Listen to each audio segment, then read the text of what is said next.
এয়ারপোর্টে, সেখানে একটা মিটিংও হয়েছিল কেন্দ্রীয় সরকারের প্রতিনিধি দলের সঙ্গে, এবং মাননীয় মুখ্যমন্ত্রী কেন্দ্রীয় সরকারের প্রতিনিধিদেরকে বলেছেন একটা রিপোর্ট প্রদান করার জন্য।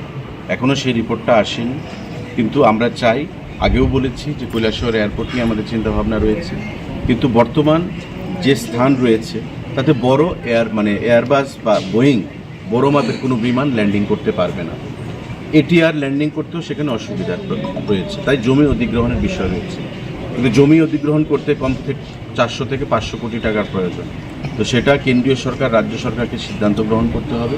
মাননীয় মুখ্যমন্ত্রী কনসিডারেশনের ব্যাপারটা রয়েছেন, উনি সঠিক সময় সঠিক সিদ্ধান্ত গ্রহণ করবেন। সিটের বিমান চালন করার জন্য ডোনার মিনিস্ট্রি থেকে আমাদেরকে বলা হয়েছিল, মিনিস্টার জ্যোতিরাদিত্য সিন্ধিয়াও বলেছেন, চিঠি লিখে বলেছেন, মাননীয় মুখ্যমন্ত্রীকে চিঠি লিখেছেন, আমাকেও লিখে জানিয়েছেন। কিন্তু 19 সিটের বিমান নিলে আপনার সেটার ভায়াবিলিটি দেখতে হবে, এটা ভায়াবেল হবে কি না। কৈলাসহর এয়ারপোর্টে এমন নয় যে 19 সিটের বিমান প্রতিদিন খালি বিমান চললো, এমন তো হবে না। কারণ যারাই বিমান চালাবে প্রফিটের জন্য বিমান চালাবে, রাজ্যের মানুষের জনস্বার্থের কথা মাথায় রেখে বিমান চালাবে।